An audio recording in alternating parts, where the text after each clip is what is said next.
আল্লাহ, এখানে রাশিদ আন্টি শুয়ে আছে। কি ব্যাপার? ঘর মুছতেছিল রাশিদ আন্টি, এখন এখানে শুয়ে আছে, বুঝলাম না কি ব্যাপার। আবার ঘুমায়ও গেছে। দেখি তো আম্মুকে ডাকি।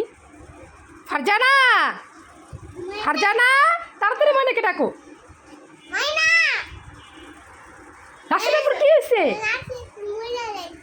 রাশিদা মরে গেছে মানে কি? ঘর মুছতেছে আর এখানে শুয়ে আছে অনেকক্ষণ ধরে। তাড়াতাড়ি দেখো কি হয়েছে। ঘর মুছতে এসে শুয়ে পড়ছে, ঘুমায় গেছে।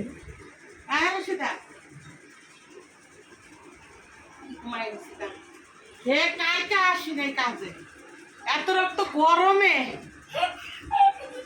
এত গরমে মানে কি করবো। কালকে আমরাই ঠিক মতো রান্না করি নাই, ঠিক মতো খাওয়া দাওয়া করি নাই, এত গরমে পাগল হয়ে যাচ্ছি। ঘটনা গতকালকে রাস্তা আসি নাই, রাশিদারে দোষ দিব কি? আমরাই বেউস হয়ে গেছি, অসুস্থ হয়ে গেছি। আমি নিজেও গতকালকে রান্নার ঘরে যাইতে পারি নাই, খাই নেই। তারপর রাত কালকে 1টার সময়, সেই সময় ছোট নিয়ে আমার বিস্কিট দেয় আর কোক দেয়, এই যে খাইছি। মানে কালকে সারাদিনে ভাতের কাছে যাইতে পারি নাই, এত অসুস্থ।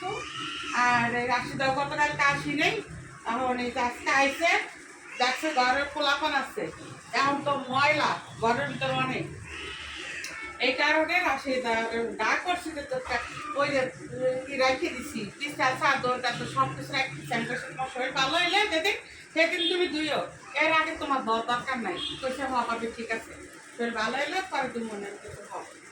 এখন ঘরটা তো নাম উঠে আর পারি না, ঠিক আছে। যেখানে 5 কাজ সেখানে তো 1 কাজ করতেই হয়। আমরা যারা আছি মনে করেন গৃহস্থরা, তো আমরা তো হেল্পিং রাখি, আমরা পারি না দেখি রাখি।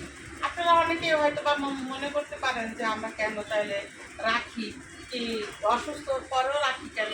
আমরা সবসময় বলি হেল্পিং যাদেরই যে আমি কাজটা আমার বেলা আমি বলি যে আজকে শরীর ভালো না, 5টা কাজ আছে, আপনি যেটা যেটা মনে করি জরুরি কাজ সেইটাই করাই, এর থেকে বেশি কাজ করাই না।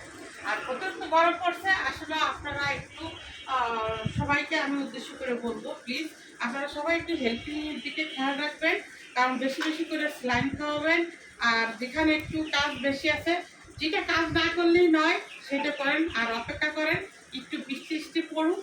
একটু বৃষ্টি নামলে হয়তো বা দুনিয়াটা ঠান্ডা হবে, মানুষের মনটা। আর একটু আগে তো রাশিদ আন্টিকে তরমুজ খাওয়ানো হয়েছিল, রিল তো আপনারা দেখছেন, পেজে দেওয়া হয়েছে।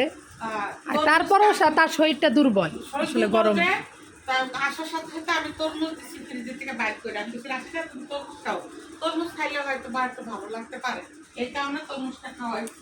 তারপরেও গরমস্তি ভাইয়া আর রাশিদারে ডাইকো না, রাশিদা ঘুমাইতেছে, ঘুমাক। হ্যাঁ, ঘুমাইলে করে ওর 1 গ্লাস শরবত বানিয়ে দিও, শরবত খাইব। তো সবাইই বলতেছি এই কথা, আপনারা যারা আছেন অন্তত হেল্পিংয়ের উপরে বেশি চাপ সৃষ্টি করবেন না। অনেকে আছেন, সবাই তো আর একরকমের না পৃথিবীতেও। হয়তো ভাবতে পারেন ফারজানা আপু আপনি করেন না, আমরা কি করি না, আমরা সবাই ভালো। আমরা হেল্পিংদের আসলে অনেক তাদের পরিশ্রম হয়, আর তাদের মূল্য কিন্তু আমরা দিতে পারি না, কারণ তারা ছাড়া আমরা কিন্তু একদম অসহায়। হেল্পিং ছাড়াই আমরা একদিন না আসলে বুঝি যে কতটা কষ্ট আমাদের হয়, ঠিক আছে। তা আশা করি সবাই একটু আমরা হেল্পিংয়ের দিকে খেয়াল রাখবো, এই অতিরিক্ত গরমের দিকে নিজের প্রতিও খেয়াল রাখবো। আর সবাই আমরা একটু বেশি বেশি স্যালাইন খাবো, আমাদের সাথে সাথে আমাদের হেল্পিংদেরও সবাই একটু করে স্যালাইন দিবেন, যাতে আমাদের কাজটা যাতে হয়। আর উচিত তাদেরকে এখন একটু গরমে বাড়তি খাবার দেওয়া, কারণ অনেকে আছে হেল্পিং হ্যান্ড আসে, কাজ করে চলে যায়, 1 গ্লাস পানিও খাওয়ার সময় পায় না। তাকে উচিত পানি খাওয়ানো।